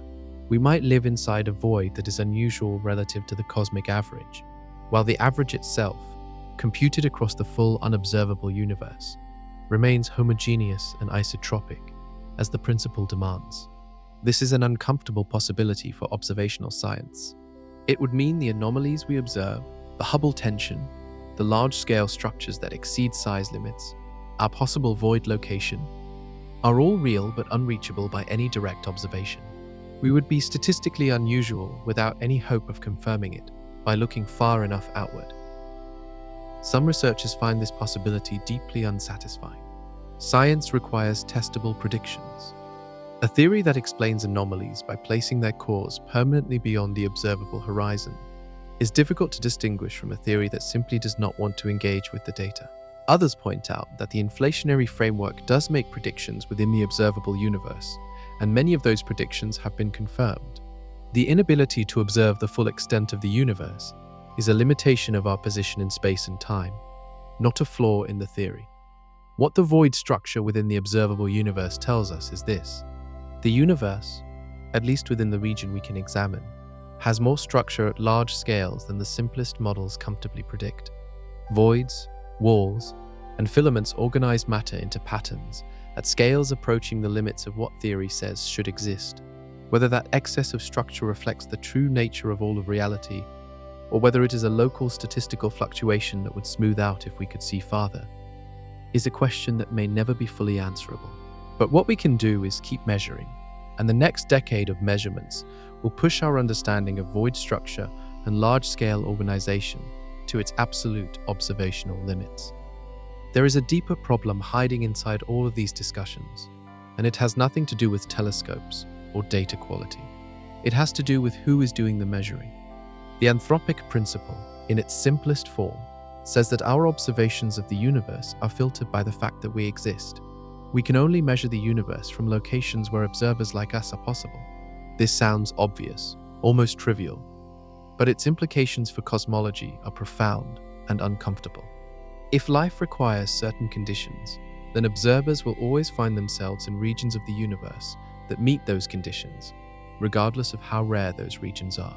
An observer asking why the universe has the properties it does will always find that those properties are compatible with their existence, because they could not have existed to ask the question otherwise. Apply this to cosmic voids. If void environments genuinely provide more stable conditions for the development of life, then an observer asking whether they live inside a void should expect the answer to be yes, more often than random selection would predict. The void is not a coincidence. It is a selection effect. This creates a scientific trap. If we find evidence that we live inside a supervoid, and if that evidence can be explained away as an anthropic selection effect, we have no way to distinguish between two very different situations. In the first, the KBC void is a genuine cosmological anomaly that requires new physics to explain. In the second, we live inside a void because that is where life could arise, and the void itself is unremarkable statistically across the full universe. Both situations could produce identical observational signatures. This is not a new problem in cosmology. Exactly the same tension arises with the cosmological constant, the value of dark energy. The measured value of dark energy is extraordinarily small compared to what quantum field theory predicts it should be. It is small enough to allow galaxies and stars to form, but not so small that it has no effect. If it were much larger, the universe would have expanded too fast for structure to form. If it were much smaller, gravity would have caused the universe to collapse. Anthropic reasoning says we live in a universe with this specific value because only universes with this value allow observers to exist. Whether that reasoning is satisfying or empty depends on what you believe about the multiverse and whether other values actually occur somewhere in reality. The void problem carries the same flavor. We may be in a void because voids are friendly to life. We may be in a void because it is a cosmological anomaly. We may be in a void by pure chance, and from inside the void, the data looks similar regardless of which explanation is correct. What breaks the degeneracy, if anything can, is statistics. If supervoids the size of the KBC void are genuinely too rare in standard cosmology to explain our presence there by chance, and if the anthropic explanation requires specific conditions that void environments meet better than other environments, then the three explanations make slightly different predictions about what the larger universe should look like. Future surveys probing the distribution of voids at large scales could potentially distinguish between them. But the possibility that our location has permanently biased every measurement we have ever made, and that we cannot fully correct for that bias because we cannot leave our location, is one of the most philosophically uncomfortable ideas in modern science. Stand on the wall of a cosmic void and the universe changes character completely. On one side of you, galaxies thin out into near-nothingness. The void interior stretches away for hundreds of millions of light years, dotted with only the rarest, most isolated galaxy survivors. Space in that direction is cold in the most fundamental sense. Matter density is low, gravitational interactions are rare, and the evolution of structures has been slow and undisturbed. On the other side, matter thickens rapidly. The void wall is often a sheet of galaxies just 1 or 2 galaxies deep, a compressed concentration of matter that formed as the void evacuated and pushed material outward. Behind that sheet, filaments branch off in multiple directions, connecting to neighboring voids and to the denser nodes of the cosmic web, where galaxy clusters concentrate thousands of galaxies into a small volume. The wall itself is one of the most scientifically interesting environments in the universe. It is a region of rapid transition, where matter density jumps from nearly zero to something close to or exceeding the cosmic average over a distance of tens of millions of light years. Galaxies forming in this region of sharp density contrast experience an unusual combination of conditions. They sit close enough to the void interior to retain some of its quietness, receiving less gravitational disturbance from neighbors than cluster galaxies do. But they also sit in a filamentary environment where fresh gas can flow toward them along the cosmic web, feeding star formation. The result is a specific type of galaxy that researchers have identified as systematically different from both void galaxies and cluster galaxies. Wall galaxies, if we can call them that, tend to show moderate star formation rates, more regular morphologies than cluster galaxies, but less pristine than deep void galaxies, and chemical compositions that reflect a mixed evolutionary history. They are neither fully isolated nor fully social. They represent the gradient between the two extremes of the cosmic web. Studying wall galaxies helps scientists understand how environment transitions affect galaxy evolution, giving a more complete picture of how the cosmic web shapes the galaxies that inhabit it at every position along the density spectrum. But here is the feature of void walls that has the most significant cosmological implications. Void walls are moving. As voids expand, their walls propagate outward. Galaxies that were once in intermediate density environments find themselves swept up into the growing wall, compressed by the expanding void behind them. This ongoing compression creates a subtle but measurable signature in galaxy surveys. The packing density of galaxies along void walls is slightly higher than expected from simple collapse, because the wall has been accumulating matter from the expanding void for billions of years. This signal, called the void galaxy cross-correlation, is one of the statistical tools researchers use to measure void growth rates and constrain dark energy. Every galaxy on the edge of a void carries information about the history of that void's expansion. By reading those galaxies carefully, by measuring their clustering, their velocities, their star formation histories, scientists can reconstruct the growth history of the void they border. That reconstruction is a time machine of sorts. It lets scientists measure what dark energy was doing not today, but billions of years ago, when the void was younger and smaller. And the history of dark energy's behavior over time is one of the most fundamental things we do not yet understand about the universe. There is a hard boundary in what science can tell us about cosmic structure. It is not a limit imposed by technology, or budget, or scientific creativity. It is a limit imposed by the universe itself. The observable universe is finite. Light travels at a fixed speed. The universe has a finite age. These three facts combine to create a spherical horizon around us, roughly 46 billion light years in every direction. beyond which no light has had time to reach us. Whatever exists beyond that horizon, and almost certainly something does, is permanently invisible to us from our current position in space and time. For most purposes in cosmology, this limitation is manageable. The observable universe is enormous, containing hundreds of billions of galaxies spread across tens of billions of light years. There is more than enough structure to study. But for the specific question of our position inside a potential supervoid, the finite observable volume creates a real problem. To confirm that we live inside the KBC void, scientists need to map the galaxy density in all directions around us out to several billion light years, and confirm that we sit within a region of systematic underdensity. That mapping is difficult but theoretically possible with the next generation of surveys. The void, if it exists at the scale proposed, fits well within the observable universe. The harder question is what lies beyond the void. To know whether our location inside a supervoid is statistically unusual or typical, we need to compare it against the broader distribution of voids across the universe. We need to know how often supervoids of this size appear, what surrounds them, whether they cluster, whether they sit inside still larger underdense regions. Answering that requires mapping the universe at scales approaching the observable limit. And at those scales, galaxy surveys become sparse. The number of galaxies visible in any given volume of sky decreases as distance increases, because only the most luminous galaxies remain detectable.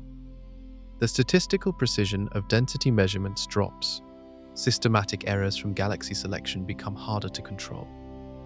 There is a specific distance at which our ability to map the cosmic web with sufficient precision to detect subtle underdensities effectively runs out. That distance sits somewhere around 5 to 8 billion light years for current and near-future surveys. Beyond that, we can see individual bright galaxies and quasars, but not map density fluctuations with the resolution needed to trace void boundaries. This means the full context of our position in the universe, the structure of the cosmos beyond 5 billion light-years in every direction, will remain poorly mapped for the foreseeable future. We can confirm or refute the KBC void as a local structure. We cannot easily determine how unusual that structure is at the scale of the full observable universe. The implication is sobering. We may be able to confirm that we live inside a supervoid within the next decade. We may be able to measure the effect of that void on our cosmological measurements and correct for it. But whether that void is a rare anomaly or a typical feature of a universe with more large-scale structure than standard models predict may remain genuinely uncertain. The map we can draw has limits, and we are pressing against those limits in real time with the most powerful instruments our civilization has ever built. What we find at those limits may tell us everything, or it may raise questions that require capabilities we do not yet know how to build. Every level of structure we have found in the universe has revealed another level beneath it. Galaxies turned out to be part of clusters. Clusters turned out to be part of the cosmic web. Voids turned out to nest inside larger voids. At what scale does the hierarchy end? Standard cosmology has an answer. It predicts that above roughly 300 million light-years, the universe becomes truly homogeneous. Structure smooths out. Density fluctuations average to zero. The cosmic web dissolves into a statistical background indistinguishable from a perfectly uniform distribution of matter. But the observational evidence keeps pushing that homogeneity scale upward. Structures confirmed at 1 billion light-years. Candidate structures at several billion. The homogeneity scale has been revised repeatedly as surveys have extended to greater depths and found coherent structures where smooth background was expected. If the homogeneity scale is larger than standard cosmology predicts, the nesting of voids could extend to larger scales as well. The KBC void at 2 billion light-years might sit inside an even larger underdense region. That larger region might itself sit inside something bigger. Each layer of the hierarchy would be harder to detect, requiring a larger sample volume to distinguish from statistical noise. At some point, the hierarchy must end. Either the universe genuinely smooths out at some scale, or the hierarchy extends all the way to the observable horizon, in which case the cosmological principle fails completely, and the universe has coherent structure at every scale we can examine. The second possibility is radical. It is not currently the mainstream view. But it cannot yet be ruled out observationally, because we have not mapped the universe at sufficient precision at the largest accessible scales to confirm or refute it. Here is what makes this question so consequential. If structure extends to the observable horizon, then every cosmological measurement we have made is an average over an extremely non-representative sample. Our observable universe would be like a single pixel in an image too large to view. The pixel might be blue, but the image might be mostly red, and we would have no way of knowing. In that scenario, cosmology as currently practiced, deriving universal constants from local measurements, would face a fundamental epistemological problem. The constants we derive would be local constants, valid within our observable bubble, but not necessarily representative of the universe as a whole. We could not know whether dark energy has the same strength everywhere, whether the expansion rate is truly accelerating everywhere, or whether the physics we observe locally is universal physics. This is the deepest and most unsettling version of the void question. It does not just ask whether we live inside a local underdensity. It asks whether there is such a thing as a universal physics that can be derived from one location. Science has always assumed the answer is yes, that the laws of physics are the same everywhere, that constants measured here apply everywhere, that our local sample of the universe, despite its evident complexity and structure, is representative enough to support universal conclusions. The void structure we observe is not yet enough to overturn that assumption, but it is enough to make it a question rather than an axiom. And that transformation from assumption to question is how science always moves forward. Consider a civilization that evolved inside a deep cosmic void, one with a galaxy like ours but sitting in a region twice as underdense as the KBC void. Their astronomers look out at the sky and try to make sense of the universe. They measure the expansion rate, they count galaxies, they map large-scale structure, they build a cosmological model. What would they find? Their local expansion rate would be inflated even more than ours, because their underdense environment exerts even less gravitational resistance to expansion. They would measure a Hubble constant significantly higher than the true cosmic average. When they tried to reconcile that with measurements from the cosmic microwave background, their Hubble tension would be larger than ours, and potentially large enough to seem irreconcilable with any simple extension of the standard model. They would count galaxies in their local volume and find fewer than expected. Their estimates of the average matter density in the universe would be biased low. Their constraints on dark energy would be systematically skewed toward a higher dark energy density than actually exists, because their inflated local expansion rate would look like stronger dark energy in their models. They would see large-scale structure anomalies. Their sky would show fewer galaxies in the direction of the deepest void interior, and more in the direction of the nearest filament. Their dipole anomaly would be larger than ours. Their cosmic microwave background might show a cold region corresponding to the deep interior of their even emptier void. Their cosmological model would be wrong in consistent ways, all pointing in the same direction, all biased by their location, but none of the individual biases would be large enough to immediately expose the systematic error. They might eventually figure it out, the same way we are attempting to do now, by noticing that multiple independent measurements disagree with each other in consistent ways, by building increasingly detailed maps of their local structure and finding the underdensity that surrounds them, by developing theories about how void environments bias cosmological measurements and applying those corrections. Or they might not figure it out within their civilization's scientific lifetime. The corrections required are subtle. The evidence for them is indirect. The alternative explanation, that the standard model simply needs new physics at large scales, is intellectually compelling and might consume generations of theoretical effort before the local environmental explanation won out. This thought experiment is not purely hypothetical for us. We are those observers. We are making those measurements, seeing those tensions, debating those explanations right now. The possibility that we are in exactly the situation of the hypothetical void civilization should be taken seriously, because the observational signatures are consistent with it. The difference between us and that imagined civilization is that we have already begun to suspect our location might be unusual. The KBC void hypothesis exists. The Hubble tension is recognized as a systematic problem that might have a local environmental explanation. The tools to test that explanation are being built. We may be the first generation of cosmologists with both the suspicion and the capability to actually check whether our cosmic address is biasing our view of reality.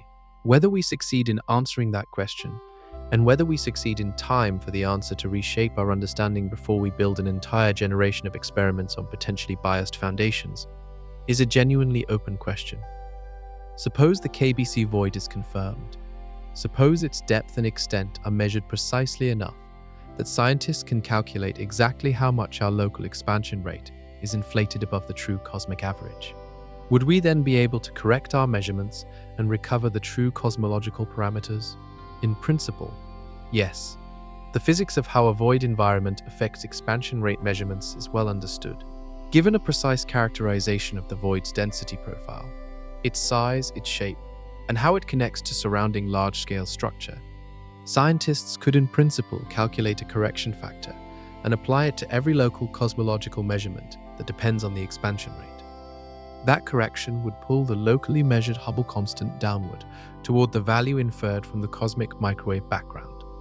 The Hubble tension would dissolve. The age of the universe would be revised slightly upward. Dark energy constraints would shift.